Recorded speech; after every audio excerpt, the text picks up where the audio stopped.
El olor a aceite de nuez caliente era el mejor tranquilizante para Víctor. En el taller reinaba el silencio, roto únicamente por el rítmico tic-tac del reloj de pared que él mismo había montado hacía 3 años. Víctor pasó la palma de la mano por la pulida puerta de un armario antiguo. La superficie lisa y cálida, como la piel de un ser vivo. Había pasado 2 semanas luchando contra las grietas, eligiendo la chapa, experimentando con la composición del barniz, y ahora este gigante del siglo XIX parecía respirar gratitud. Víctor amaba la madera por su honestidad. Si cometías un error, la madera no se callaba, no fingía que todo estaba bien para luego apuñalarte por la espalda. Simplemente te mostraba el defecto. Con las personas, todo era mucho más complicado. Amigos, quiero recordarles que se encuentran en el canal Una historia de amor perdido, relatos en audio. Disfruten de la escucha. Se sacudió de su delantal unas motas de polvo invisibles, aunque ya no quedaban serrín en él. Víctor era un pedante. Apagó la luz, dejando el armario a oscuras, y salió al fresco atardecer. Faltaban solo 15 minutos en coche hasta casa, pero cada vez que giraba la llave en el contacto de su viejo pero cuidado todoterreno, se sorprendía pensando que no quería ir a ninguna parte. El apartamento lo recibió con una limpieza estéril y el olor a un caro difusor brisa marina. Ni rastro de calidez, solo superficies brillantes, detalles cromados y la fría luz de los focos empotrados. Elena estaba en la cocina, absorta en su portátil. Sus dedos, con una manicura perfecta, tecleaban a la velocidad de una ametralladora. Ni siquiera levantó la cabeza cuando Víctor entró. La cena está en la nevera, caliéntala tú, soltó, sin dejar de teclear. Tengo una fecha límite con la estrategia, estaré aquí un par de horas más. Víctor asintió en silencio. Sacó un tupper con algo saludable y, a juzgar por el aspecto, absolutamente insípido, parecía quinoa con pavó al vapor. Elena estaba obsesionada con el estilo de vida saludable y su imagen. Y casi lo olvidó, su voz cambió, se volvió más dura, como si hablara con un subordinado. Este fin de semana nos vamos fuera de la ciudad. Al Eco Hotel Valle Verde. Víctor se quedó paralizado con el tenedor en la mano. Lena tenía planeado terminar los planos para. Vitia, esto no es negociable, finalmente apartó la vista de la pantalla y lo miró. En su mirada se leía el cansancio mezclado con la irritación. Es una salida de empresa. Team building para los altos cargos y sus parejas. Vendrá el director general, vendrán los inversores. Necesito un ascenso, y para eso debo demostrar lealtad y estabilidad. Los valores familiares entran dentro del paquete de estabilidad. ¿O sea que me necesitas como atrezo? Víctor esbozó una sonrisa, pero le salió torcida. No empieces, hizo una mueca Elena. Solo quédate allí 2 días. Come algo rico, pasea por la naturaleza. Solo te pido una cosa, sonríe, asiente y, por el amor de Dios, no aburras a nadie con tus batallitas de carpintero.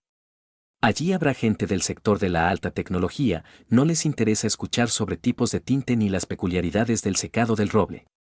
Simplemente, sé mi marido. Callado y presentable. Víctor sintió como una amarga ola subía en su interior. Hacía tiempo que estaba acostumbrado a que su mujer considerara su trabajo como una especie de hobby extraño, un capricho de un perdedor que alguna vez fue un ingeniero prometedor y luego cayó en el trabajo manual. Pero hoy sus palabras le dolían especialmente. Quería hablarle del armario, de lo bonito que había quedado el nogal bajo el aceite, pero se dio cuenta de que esas palabras simplemente se estrellarían contra su fecha límite. Está bien, dijo en voz baja. Iré. Más tarde, cuando Víctor ya estaba en la cama intentando infructuosamente conciliar el sueño, mirando el techo que se volvía blanco, oyó cómo Elena salía al balcón para hablar por teléfono.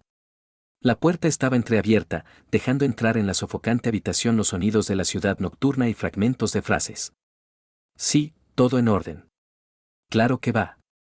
No, Arthur, no te preocupes, no se dará cuenta. Vive en su mundo.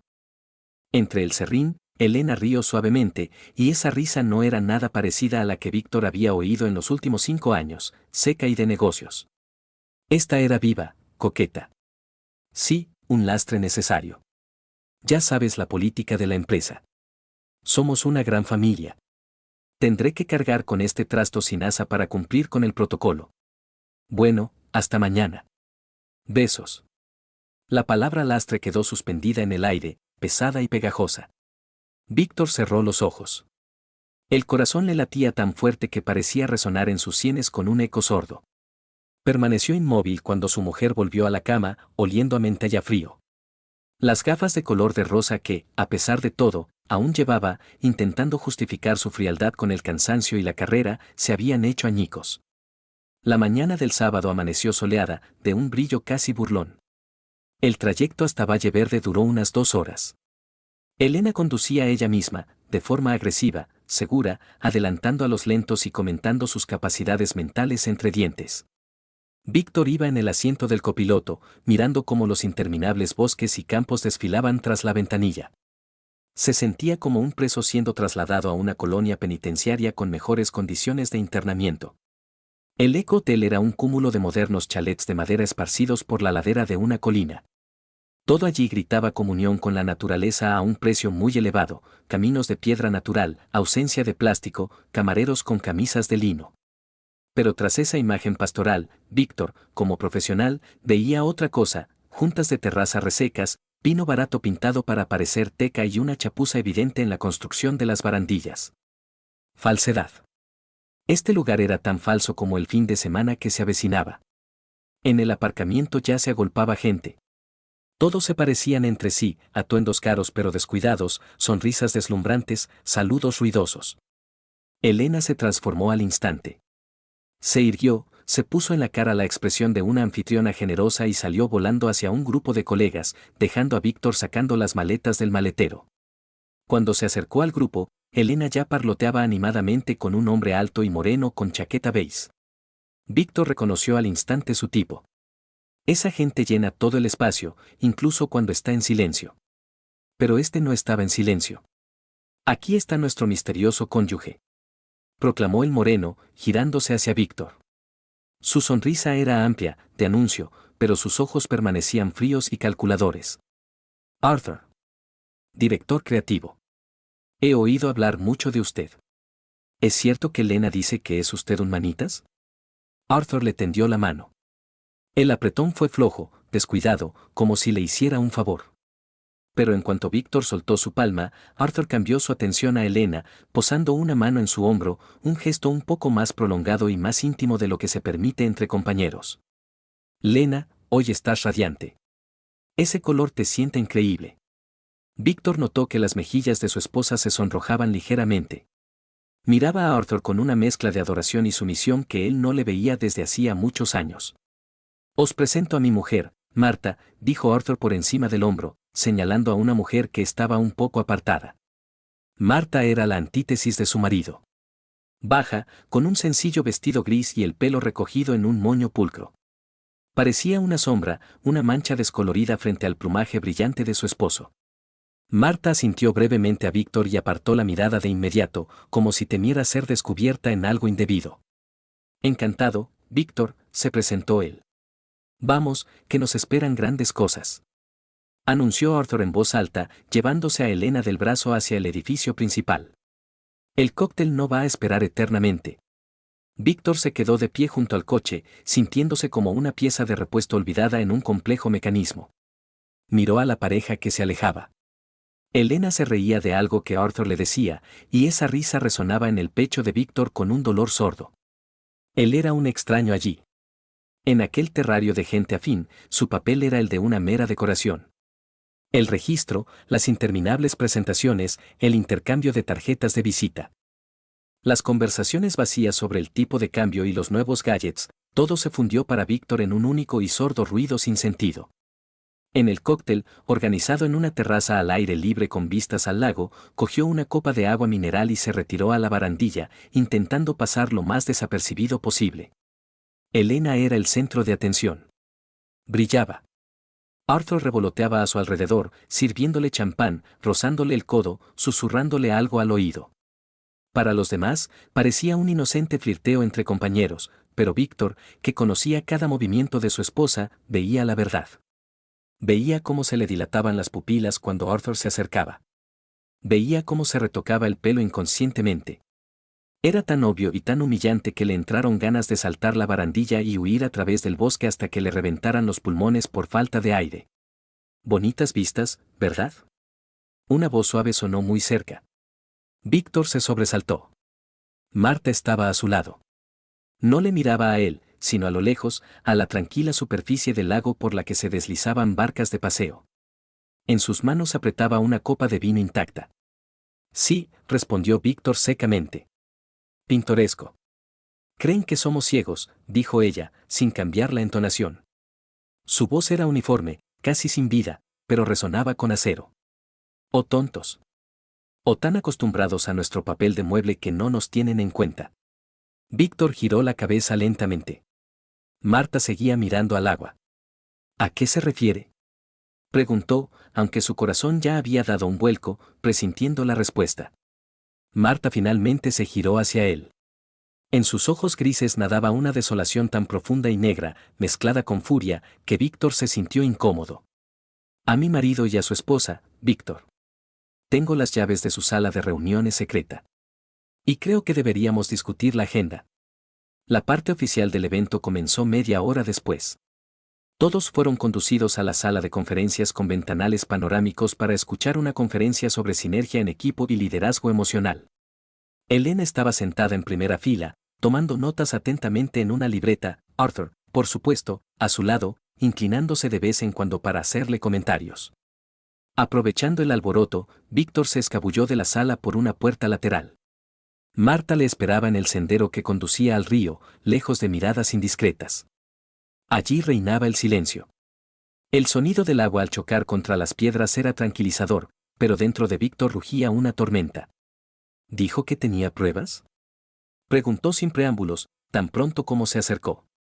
Marta sacó un teléfono en silencio, lo desbloqueó y se lo tendió a Víctor. Arthur es un narcisista, dijo con voz apagada.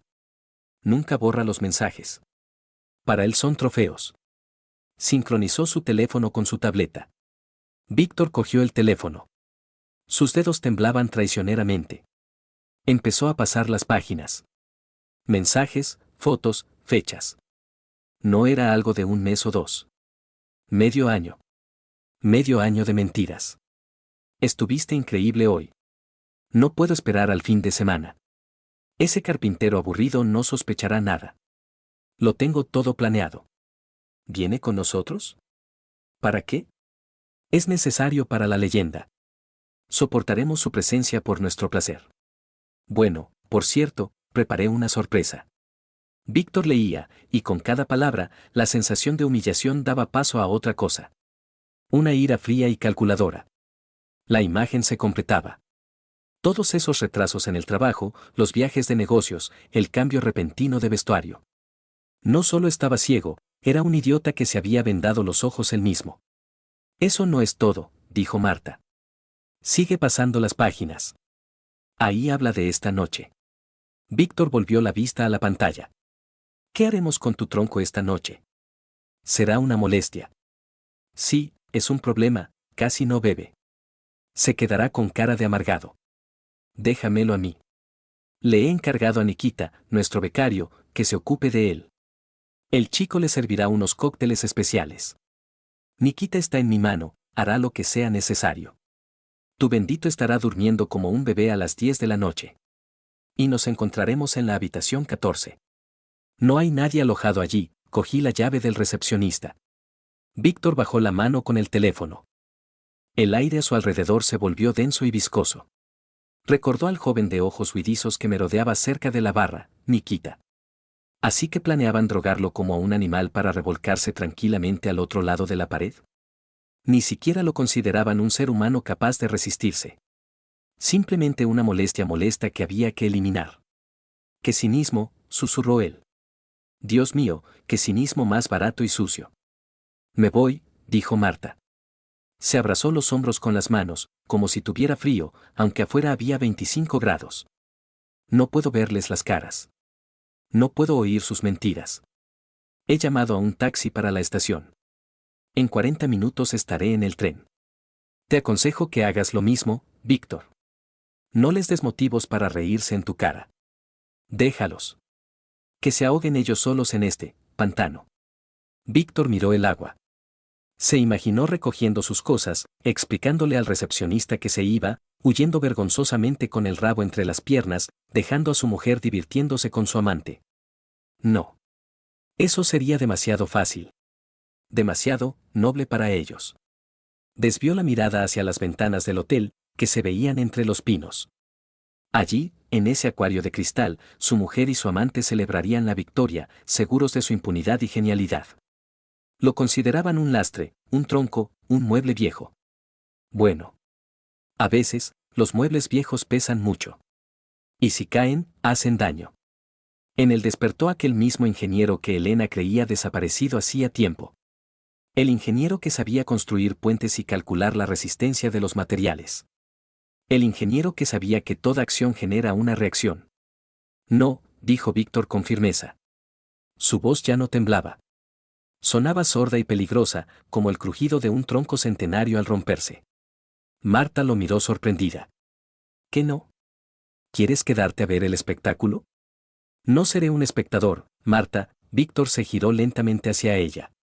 En sus ojos ya no había dolor, solo un cálculo gélido. Seré el director del final. Si me voy ahora, ellos ganarán. Pensarán que todo salió según lo planeado. Pero quiero que recuerden este fin de semana para siempre. Que cada vez que vean brochetas o escuchen la palabra convivencia, se estremezcan. Marta lo miró atentamente. Al instante, las comisuras de sus labios temblaron en un atisbo de sonrisa, maliciosa, comprensiva. ¿Necesitas ayuda?, preguntó.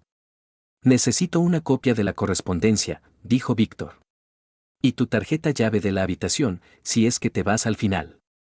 No me iré hasta ver lo que has planeado, Marta sacudió la cabeza con decisión. Pero no volveré a la habitación. Esperaré en el coche en el aparcamiento. Perfecto, asintió Víctor. Entonces escucha. Tenemos poco tiempo. El banquete empieza en 1 hora. Y necesito prepararme para el papel del borracho. Echó una última mirada al río. Ahora Víctor veía el mundo con una claridad aterradora. Y en ese mundo ya no había lugar para la compasión. El salón de banquetes del restaurante El Ciervo del Bosque recibió a los invitados con una luz tenue, el olor a perfume caro y a pato asado con manzanas. Los camareros se deslizaban entre las mesas con la gracia de los bailarines, y la música en directo, saxofón y piano, creaba la ilusión de que la vida había sonreído a todos los presentes sin excepción. Víctor, ajustándose el nudo de la corbata, que le parecía una soga, ocupó su asiento junto a su mujer. Elena ni siquiera giró la cabeza. Estaba ocupada. Su mirada, como un radar, escaneaba la sala, registrando quién hablaba con quién y cómo iba vestido cada uno. ¿Brindamos para conocernos? La cara rubicunda y demasiado alegre de Nikita apareció sobre el hombro de Víctor. El becario sostenía una jarra escarchada. Sus ojos se movían nerviosamente y unas gotas de sudor le perlaban la frente. El chico estaba claramente nervioso, cumpliendo las órdenes del jefe. ¿Por qué no? Víctor estiró los labios en una sonrisa tonta. Sirve, estudiante. Nikita llenó el chupito hasta el borde. Víctor lo levantó, chocó la copa con la jarra del becario y, fingiendo dar una profunda calada antes de saltar al abismo, se llevó el vaso a los labios. En ese momento, alguien en una mesa cercana soltó una carcajada sonora, atrayendo la atención. Víctor, con un movimiento fulminante y practicado, vertió el contenido del chupito en un frondoso ficus que se encontraba justo detrás de él. Pobre planta. Para la mañana, probablemente perdería la mitad de sus hojas por una dosis de alcohol tan generosa. ¡Oh, qué bien entró! Exhaló Víctor, frotándose la nariz con la manga de la chaqueta, lo que provocó una mueca de asco en el rostro de Elena. Dame más, Nikituska. Por la prosperidad, por así decirlo. El juego había comenzado. Las siguientes 2 horas se convirtieron para Víctor en un teatro de un solo actor. Imitó magistralmente las fases de la embriaguez que había observado en otros cientos de veces, siendo él mismo una persona que bebía poco. Primero, se volvió ruidoso. Le contó a Nikita anécdotas sobre las particularidades del secado del abedul de Karelia, gesticulando activamente y volcando saleros. El vodka seguía siendo vertido, a veces en el mismo ficus maltratado, otras en el vaso de Nikita cuando éste se giraba, o lo escupía discretamente en una servilleta, fingiendo toser. Nikita, por su parte, intentando seguir el ritmo de su cliente y sin darse cuenta de que su propio vaso no se vaciaba, sino que se llenaba, se emborrachaba a pasos agigantados. Al 10º brindis, los ojos del becario se nublaron y la corbata se le descolgó hacia un lado. Elena y Arthur observaban esto ya desde el otro extremo de la mesa. Víctor sentía sus miradas sobre él, triunfantes, pero con un matiz de repugnancia. Veían exactamente lo que querían ver, un fracasado que se ahogaba en alcohol y que avergonzaba a su exitosa esposa. Y ahora, Víctor se levantó con torpeza, tambaleándose y apoyándose con una mano en el hombro de Nikita, que ya cabeceaba. Quiero brindar por mi querida esposa. Por Lenotchka. Que trabaja, como una mula. Un silencio se apoderó de la sala. El saxofonista perdió el ritmo. Elena palideció. Se levantó bruscamente, volcando la silla. Arthur, ayúdame, su voz vibraba de rabia. Llévatelo. Rápido. Arthur y 2 guardias se abalanzaron sobre Víctor. Bueno, amigo, ya has tenido suficiente, siseó Arthur, apretándole el codo con fuerza. Vamos, que te dé el aire. Víctor se dejó llevar. Arrastraba las piernas a propósito, murmuraba algo incoherente sobre un roble y, al final, se dejó caer sobre los guardias, fingiendo estar completamente inconsciente. Lo arrastraron a la habitación y lo tiraron en la ancha cama, todavía con los zapatos puestos. ¿Tienes la llave?, oyó la voz de Elena. Estaba en el umbral, sin atreverse a entrar, como si temiera contagiarse de su mala suerte. Sí, la cerraré desde fuera, respondió Arthur. Duerme como un tronco. Nikita lo ha hecho muy bien, lo ha emborrachado hasta dejarlo como un tronco. Dios mío, qué vergüenza, siseó Elena. Qué humillación. Está bien. Necesito cambiarme y recuperarme.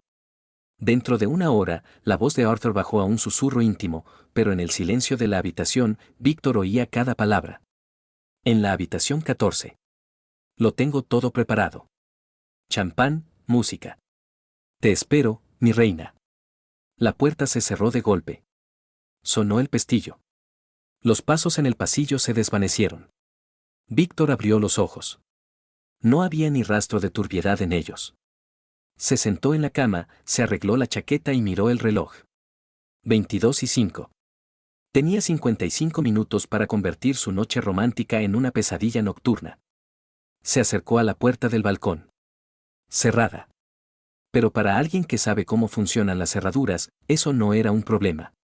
Una fina lima de metal, que siempre llevaba en la cartera junto con un juego de mini herramientas, entró en la cerradura. 2 movimientos precisos, un clic, y el camino hacia la libertad estaba abierto. El aire nocturno le golpeó la cara con su frescura y el olor a pino. Víctor salió al balcón. Segunda planta. Abajo, un césped cuidado y arbustos de enebro. Una cámara de vigilancia colgaba en la esquina del edificio, su luz roja parpadeaba perezosamente, escaneando la entrada. Los balcones, sin embargo, quedaban en la zona ciega. El arquitecto de este hotel de lujo claramente pensó más en el diseño que en la seguridad. Víctor se inclinó sobre la barandilla. Los soportes de madera que sostenían los balcones estaban adornados con una celosía decorativa. Una escalera perfecta. Comprobó la resistencia de las fijaciones, chapuza, por supuesto, pero el peso de una persona lo aguantarían. Con una agilidad inesperada para su complexión, Víctor se pasó por encima de la barandilla y comenzó el descenso. La madera crujió bajo su pie, pero el sonido se ahogó en el murmullo del viento que jugaba en las copas de los pinos. Una vez en tierra, se pegó a la oscura pared del cimiento. El corazón latía con regularidad, la adrenalina no nublaba su mente, sino que, al contrario, agudizaba su vista como la de un depredador nocturno. Se deslizó a la sombra de los tuyas decorativos, rodeando las zonas iluminadas de los caminos. En el aparcamiento parpadearon unas luces. Era Marta. Le había dejado la tarjeta llave de la habitación 14 debajo de una maceta en la entrada del spa, tal como habían acordado en el mensaje. Pero Víctor no necesitaba la tarjeta todavía. Necesitaba asegurarse. Se coló hasta el pabellón más alejado, donde se encontraba la habitación 14. Era un semisuite en la planta baja con entrada independiente y una terraza oculta a miradas indiscretas por una densa yedra. Las ventanas brillaban con una luz cálida y tenue. Las cortinas estaban corridas, pero no del todo. Dejaron una rendija. La arrogancia de la gente que está segura de que el mundo gira a su alrededor. Víctor pisó silenciosamente la tarima de madera de la terraza. Miró por la rendija. Estaban allí. Elena, ya con una bata de seda, estaba sentada en un sillón con una copa de champán. Arthur, de rodillas, le besaba la mano. La escena era tan vulgar, como sacada de una novela barata para mujeres, que a Víctor casi le dio náuseas. Pero no sentía dolor. Dentro, donde por la mañana había una herida abierta que dolía, ahora había un vacío. Un vacío estéril y frío. Ya no amaba a esa mujer. Miraba a una desconocida que le había robado 5 años de su vida. Esta sensación de liberación era embriagadora, más fuerte que cualquier alcohol. Ahora no era un marido engañado. Era un juez, ejecutando una sentencia. Víctor retrocedió a la sombra de los arbustos y se puso a esperar. El tiempo pasaba lentamente, pero él sabía esperar. El oficio de carpintero enseña paciencia. El barniz debe secarse, el pegamento debe fijarse. Pasó el tiempo. La luz en la habitación no se apagó, pero la música cesó. La actividad tras la ventana se detuvo. Víctor esperó un par de minutos más por si acaso. Luego se acercó a la puerta de la terraza. Apoyó la oreja en el cristal. Silencio, roto solo por una respiración rítmica y profunda que se convertía en un ligero ronquido. Arthur roncaba. De este detalle, Elena, al parecer, aún no se había enterado. Víctor apretó el pomo de la puerta. Abierta. Ni siquiera habían cerrado la puerta de la terraza, tan seguros estaban de su seguridad y privacidad. O simplemente lo olvidaron, embriagados por la pasión y el alcohol. Entró en la habitación. Le golpeó en la nariz el pesado olor a almizcle, champán derramado y el perfume de su esposa. En la mesa ardían las velas. Los amantes dormían en la amplia cama, desparramados en direcciones opuestas. La sábana se había deslizado, revelando detalles poco estéticos de sus cuerpos. Sin ropa, sin maquillaje ni poses, parecían patéticos.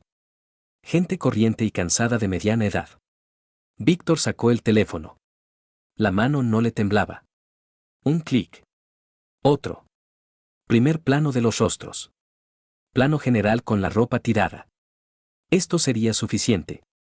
Sin divisiones de bienes, sin disputas. Jaque mate. Guardó el teléfono y examinó la habitación. La ropa estaba tirada por todas partes. Los pantalones de Arthur en la lámpara de araña, el vestido de Elena en el suelo, la lencería en los respaldos de las sillas. Víctor empezó a recogerlo todo metódicamente. Absolutamente todo.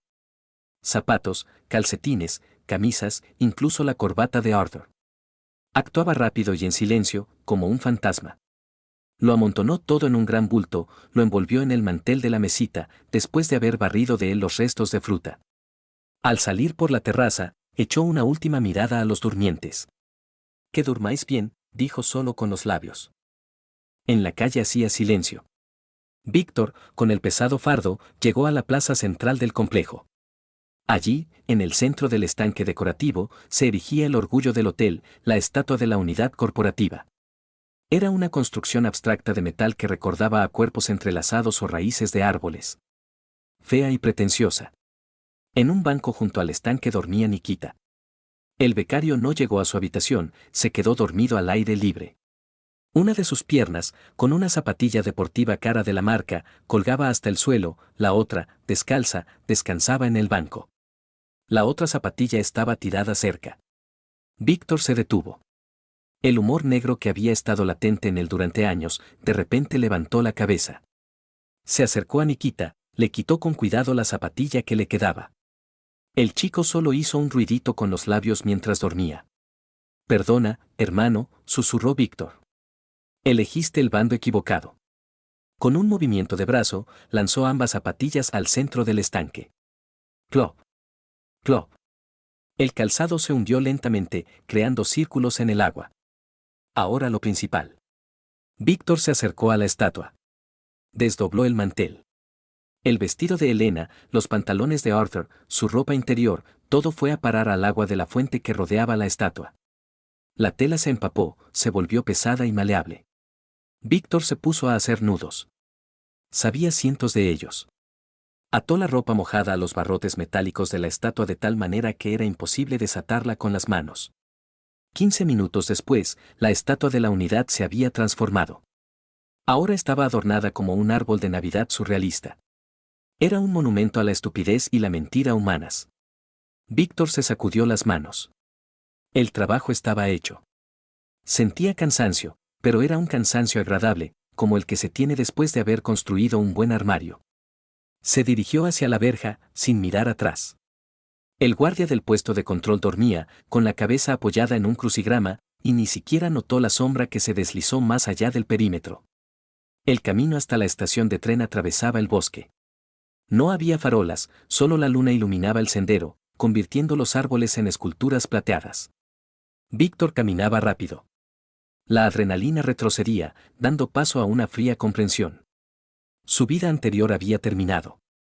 La casa ya no existía. La familia tampoco. Por delante, la incertidumbre. Pero, curiosamente, esa incertidumbre no le asustaba. Olía a hierba nocturna y a libertad. La estación lo recibió con vacío y una bombilla parpadeante bajo el toldo de la taquilla. El horario indicaba, descanso técnico hasta las 5 de la mañana. El próximo tren, por la mañana. Maldita sea, exhaló Víctor, dejándose caer en el frío banco de madera. En un rincón de la sala de espera, alguien se movió. Víctor se fijó. Allí, pegada a la pared, estaba sentada una mujer, y sobre ella se cernía un hombre corpulento que apestaba a alcohol a kilómetros. Venga, ¿por qué te resistes, guapa? Rugió el hombre, intentando agarrar a la mujer por la mano. Qué aburrido es estar sentado. Charlamos un rato. Déjeme en paz, por favor. La voz de la mujer temblaba, pero no había histeria en ella, solo cansancio y miedo. Víctor se levantó. No era un luchador, pero los años trabajando con maderas duras habían convertido sus manos en hierro. Se acercó por detrás, posó la palma de la mano en el hombro del alborotador y apretó. Apretó fuerte, sabiendo exactamente dónde estaba el punto nervioso. Señor, dijo en voz baja. La dama ha dicho que no. ¿Tiene problemas de audición? El borracho se estremeció, intentó darse la vuelta, pero el agarre de Víctor era de acero. ¿Quién coño eres tú? Aulló. ¿Qué quieres? Quiero que te vayas a dormir la mona a otro banco. Allí, en la calle. Ahora mismo. Víctor lo empujó ligeramente hacia la salida. El gigantón, perdiendo inesperadamente el equilibrio y enfrentándose a una fuerza que no esperaba de un hombre de aspecto intelectual, decidió no tentar a la suerte. Murmurando maldiciones, salió al andén. Víctor se volvió hacia la mujer. ¿Está bien? Ella levantó la vista hacia él.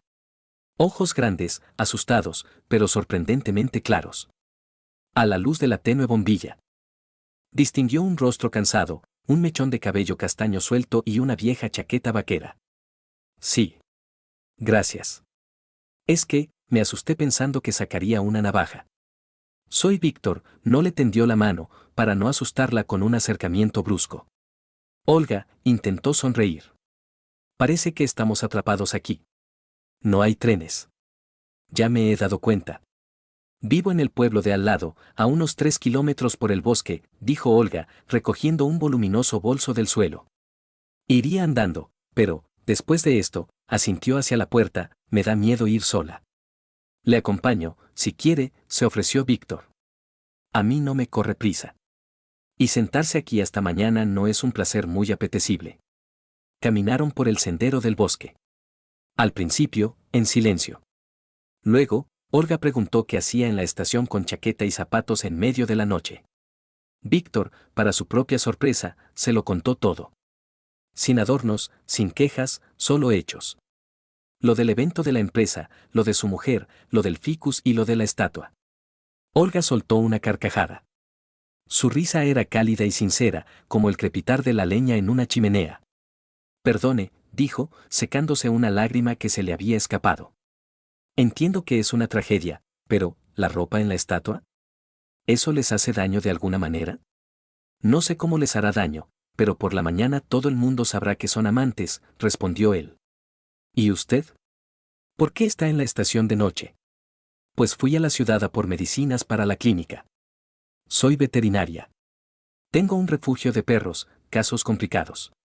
Se me averió el coche a medio camino, tuve que dejarlo y seguir a dedo, luego en tren.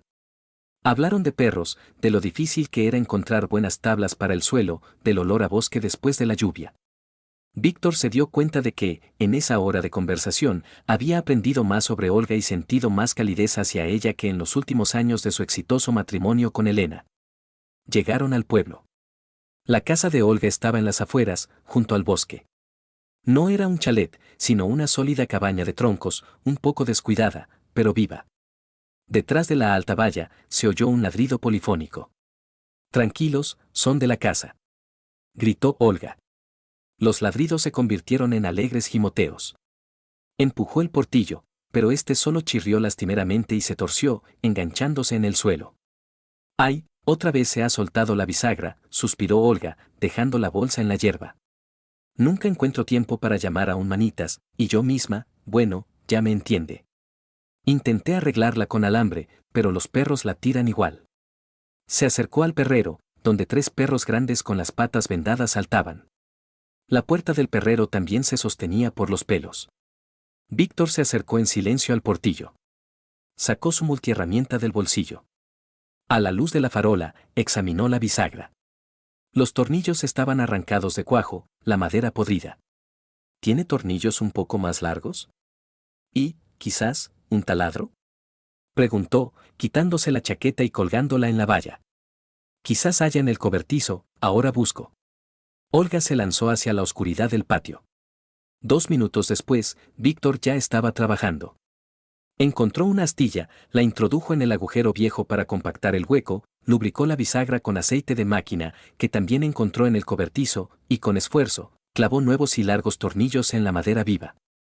Luego se acercó al perrero. Allí tuvo que lidiar con la cerradura, enderezando el pestillo. Sus manos se movían con seguridad y precisión. No pensaba en que llevaba una camisa cara, en que estaba cansado. Simplemente estaba arreglando el mundo a su alrededor. Un pequeño pedazo de mundo. 15 minutos después, el portillo cerraba con un suave y firme clic. La puerta del perrero estaba firme como una roca. Víctor se secó las manos en un trapo que le ofrecieron y se giró hacia Olga. Ella estaba en el porche, arropada con un chal, mirándolo. En su mirada no estaba esa evaluación a la que él estaba acostumbrado: «¿Eres útil para mi carrera?». Lo miraba como a un milagro. Como a un hombre que había llegado y, en silencio, había hecho lo que hacía falta. «Usted es un mago, Víctor», dijo ella en voz baja. «¿Quiere té? Tengo de tomillo». «Sí, por favor», respondió él. «El de tomillo está muy bien». El sol matutino, que se filtraba por las gruesas cortinas de la habitación 14, era implacable. No calentaba, sino que parecía iluminar cada mota de polvo, cada error de la noche anterior. Elena abrió los ojos y al instante los cerró por el dolor agudo en las sienes. Tenía la boca seca, como si hubiera masticado arena.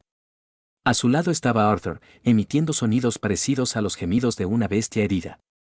El romanticismo de la noche se había evaporado, dejando tras de sí un pesado olor a resaca y una pegajosa sensación de vergüenza.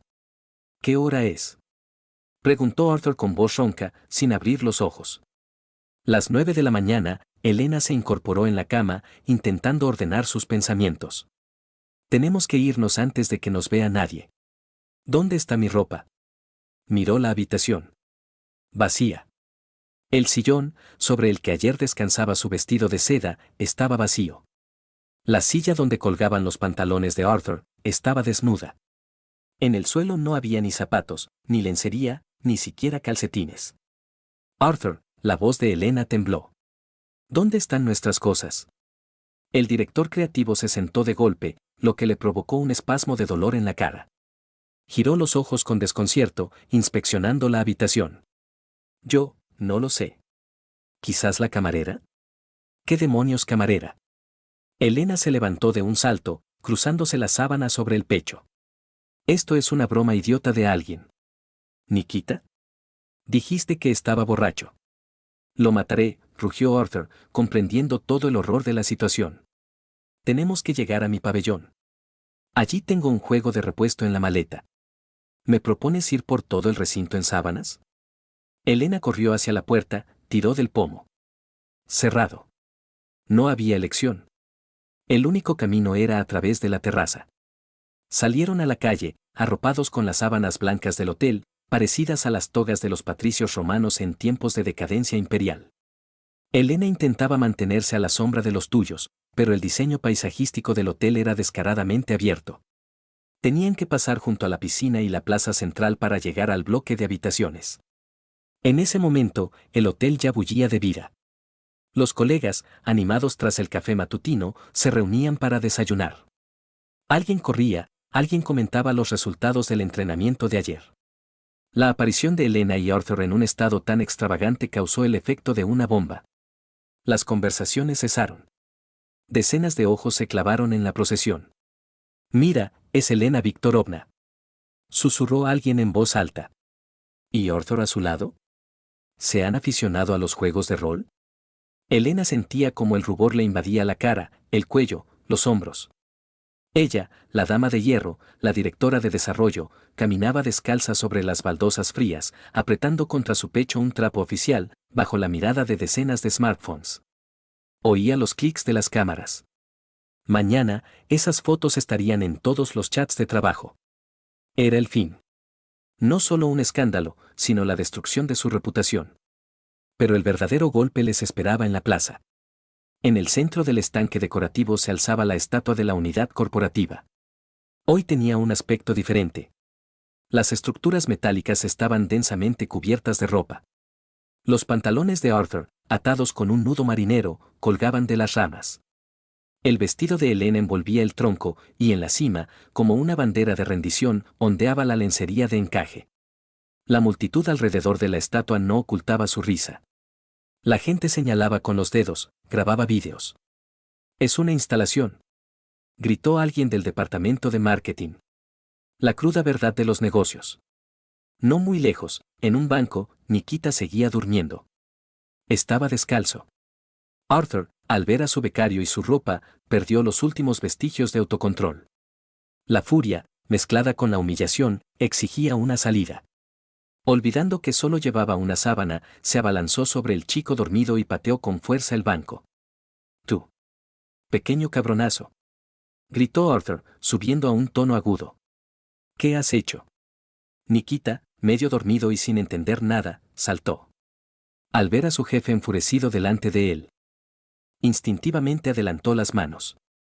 Arthur levantó el brazo, pero la sábana se deslizó traicioneramente, enredándose en sus piernas.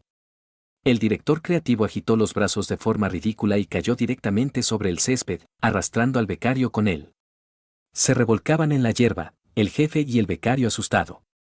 No era una pelea de titanes, sino un patético forcejeo en un arenero. La multitud se reía a carcajadas. El director general observaba todo desde el balcón de su suite, bebiendo café lentamente. Su rostro no expresaba nada bueno. Elena no esperó al final de esa escena. Cubriéndose la cara con las manos, se lanzó hacia su pabellón, sin mirar por dónde iba. Pidió que le abrieran la puerta y, lo primero que hizo, fue coger el teléfono. Con dedos temblorosos, marcó el número de su marido. «El terminal del abonado está apagado o fuera de cobertura», informó una voz mecánica e indiferente. Elena se dejó caer en el suelo, apoyando la espalda contra la puerta. El rompecabezas encajó. Víctor. No había sido el alboroto de Nikita. Había sido su marido, silencioso y conveniente. El hombre al que consideraba un mueble, resultó ser dinamita colocada bajo los cimientos de su vida. Y no se había ido simplemente. Había quemado los puentes, después de haberlos volado. Víctor no volvió a su piso compartido ni ese día ni al siguiente. El lunes llegó al garaje, que Elena siempre había llamado despectivamente almacén de trastos. En 2 viajes, se lo llevó todo, máquinas, herramientas, reservas de madera rara. Trabajó rápido, metódicamente, sin permitirse emociones. Su refugio temporal se convirtió en la casa de Olga. La decisión le resultó fácil, como si así debiera ser. Olga no hizo preguntas innecesarias. Simplemente le asignó una habitación en la planta baja y le mostró el trabajo a realizar. La clínica veterinaria de Olga, situada en un anexo de la casa, se helaba en invierno. Los contratistas locales habían hecho un lío con las tuberías, de modo que el sistema de calefacción funcionaba mal. Víctor, recordando su pasado de ingeniero, se sumergió en los cálculos. Pasaba días enteros en la sala de calderas. El olor a soldadura, metal y grasa de junta se convirtió en su nuevo perfume. Cortaba viejas unidades, volvía a soldar juntas, cambiaba bombas. Era un trabajo de verdad. No mover papeles, ni sonrisas falsas en fiestas de empresa, sino algo real, cuyo resultado podía sentir en la piel. Una semana después, cuando puso en marcha la caldera y los radiadores empezaron a llenarse de un calor vital, Olga entró en la sala de calderas con una bandeja. Llevaba 2 tazas de té y un pastel casero de arándanos. Ha sobrado un milagro, dijo, tocando la tubería caliente. Ahora no temo al frío. Víctor se secó las manos con un trapo. No es un milagro, Olia. Es termodinámica. Ella lo miró como Elena nunca lo había hecho, con respeto y una tierna dulzura. Para mí es un milagro. Gracias. Dejó el divorcio en manos de un abogado, un profesional duro que le habían recomendado unos conocidos. Cuando Elena recibió la notificación e intentó montar un escándalo, amenazando con te lo quitaré todo, hasta las bragas, el abogado simplemente le puso un pendrive delante a su abogado.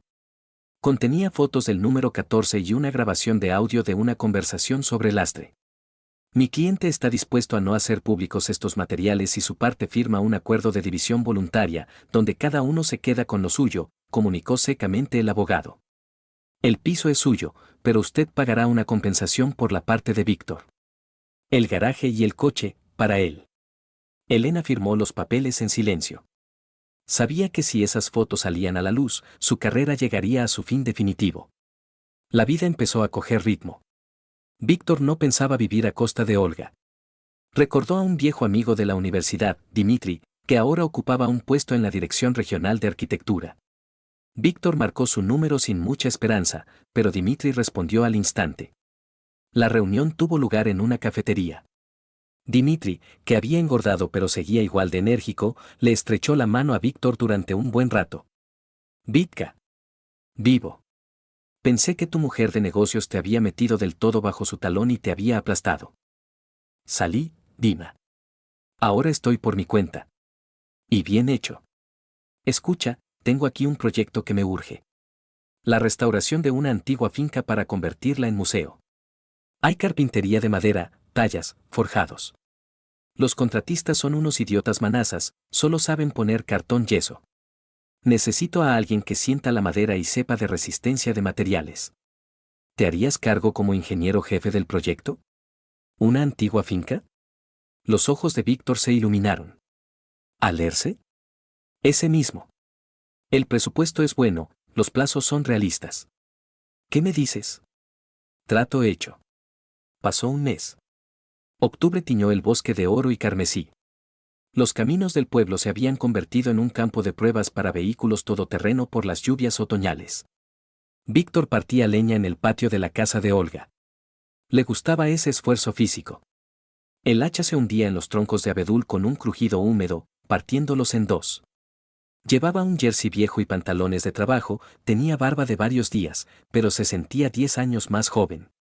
El sonido de un motor le hizo detenerse. Hacia la puerta, patinando en el barro con sus neumáticos de perfil bajo, se arrastraba un sedán blanco y caro. El coche rugía, se sacudía de un lado a otro, salpicando barro sobre la pulida carrocería. Parecía ridículo y patético. Un juguete de ciudad en un mundo de dura realidad. El coche se detuvo justo en la puerta. Se abrió una puerta y de ella salió Elena. Llevaba un abrigo beige y botas de ante de tacón. Al primer paso, el tacón se hundió en el barro hasta la suela. Víctor clavó el hacha en el tocón y se acercó a la valla. No la abrió, solo se apoyó en ella. Hola, Lena. ¿Te has perdido? Ella lo miraba, intentando mantener los restos de su antigua grandeza, pero sus labios temblaban. Había adelgazado, tenía ojeras que ni el maquillaje profesional podía ocultar. Tenemos que hablar, Vitia. Nuestros abogados ya han hablado. Eso es legalmente. ¿Y humanamente? Dio un paso adelante, sin hacer caso al barro. No puedes borrarlo todo así. Tantos años, Vitia. Durante muchos años fui un lastre, Lena. Tú misma lo dijiste. Estaba borracha. Me equivoqué. Su voz se quebró en un grito. No te imaginas lo que he pasado. Todo el pueblo se ha reído de mí. Arthur, ese cobarde, me dejó al día siguiente, asustado por su pellejo. Me bajaron de puesto. Ahora superviso el departamento de archivos. Yo, que llevaba proyectos internacionales. Cuánto lo siento, respondió Víctor con calma. Vuelve conmigo, dijo de repente en voz baja. Lo perdonaré todo. Tu numerito con la ropa, esta vergüenza. Estoy dispuesta a olvidarlo. Estábamos bien juntos. Tenemos una vida montada. El piso está vacío sin ti. Víctor sonrió con ironía. ¿Perdonarás? Lena, todavía no lo entiendes. No soy yo quien te ha fallado. En ese momento, se abrió la puerta de la casa. Olga salió al porche. Llevaba botas de agua y una chaqueta abrigada, y en las manos una cesta con manzanas. Vitia, ¿quién es? Preguntó con sencillez, sin desafío. Elena se quedó paralizada. Echó una mirada a Olga de arriba abajo. Vio la ausencia de maquillaje, la ropa sencilla, el rostro tranquilo. ¿Así que me has cambiado por ella? La voz de Elena se llenó de veneno. ¿Por una campesina? Vitia, esto es ridículo. Mírala a ella y mírame a mí. Te miro, Lena. Y veo a una mujer que sabe lo que es la lealtad. Una mujer que me necesita no como una función, sino como persona. Te arrepentirás. Gritó Elena. Cuando te canses de pisar barro y curar perros sarnosos, volverás arrastrándote. Pero será tarde. Lena, Víctor hablaba en voz baja, pero cada palabra caía como una pesada piedra. Tú nunca me amaste. Amabas la comodidad que yo creaba. Los grifos limpios, la instalación eléctrica en regla, el coche que siempre arranca, un marido que calla y no llama la atención. Me llevé mi comodidad conmigo. Aprende a vivir sin ella. El silencio se cernió sobre la calle. Solo se oía el ladrido lejano de un perro y el susurro del viento en las copas de los abetos. Elena permaneció en silencio un minuto más. Luego se dio la vuelta bruscamente, casi torciéndose un tobillo. Se metió en el coche. El motor rugió, las ruedas arrojaron una fuente de barro. Y el sedán blanco, coleando, se arrastró hacia atrás, dejando tras de sí surcos negros. Víctor la siguió con la mirada hasta que el coche desapareció tras la curva. Vamos a casa, dijo Olga, posando suavemente una mano en su hombro. La tarta de manzana se enfría. Vamos, él sonrió y la abrazó. Tengo hambre de lobo. Pasaron 6 meses. En la casa de Olga y Víctor siempre olía a viruta fresca y a bizcocho recién horneado. La finca, que Víctor había restaurado, se había convertido en una joya, y los encargos empezaron a llegar uno tras otro. Ahora tenía su propia cuadrilla y una pequeña carpintería. Fabricaba muebles para gente que valoraba el trabajo artesanal. Por las tardes, se sentaban junto a la chimenea que Víctor había construido él mismo. A sus pies dormitaban 2 perros a los que habían rescatado, Grem y Bim. Olga leía libros de veterinaria, mientras él dibujaba nuevos proyectos. En aquella casa no reinaba el orden perfecto, pero sí la vida en abundancia. Allí se reían a carcajadas, se peleaban con ardor y se reconciliaban al instante. Nadie temía ser uno mismo. Arthur jamás consiguió recuperar su reputación en las grandes empresas. El rumor del rey desnudo y su cobardía le precedía. Ahora trabajaba como autónomo, diseñando maquetas para folletos baratos. Vivía con una mujer 10 años mayor que él, dueña de una cadena de kioscos, que lo tenía bajo su puño de hierro y le revisaba el teléfono a menudo. Arthur había envejecido, estaba demacrado y había aprendido a callar. Elena conservó su trabajo, pero no fue una victoria. En la oficina, cuchicheaban a sus espaldas. Ya no la invitaban a reuniones informales, y en las juntas, su voz ya no tenía peso. Ella regresaba a su apartamento, impecable y elegante. Allí todo estaba estéril. Ni una viruta, ni una herramienta fuera de lugar. Pero por las noches, sentada en la cocina con una copa de vino caro, oía el mismo sonido. Goteo. Goteo. Goteo. En la cocina, el grifo perdía agua. Había llamado a los fontaneros ya 3 veces. Llegaban tipos sombríos, cobraban, manipulaban algo, pero a los 2 días el sonido volvía. Nadie era capaz de hacerlo como lo hacía Víctor, una vez y para siempre. Elena se miró en el reflejo de la ventana oscura. Una mujer hermosa y cuidada en un acuario vacío. Comprendió que el boomerang que había lanzado aquella noche había regresado. Y no había golpeado con fuerza, no. Simplemente había extirpado de su vida todo el calor, dejando solo la fría y resonante comodidad de la soledad.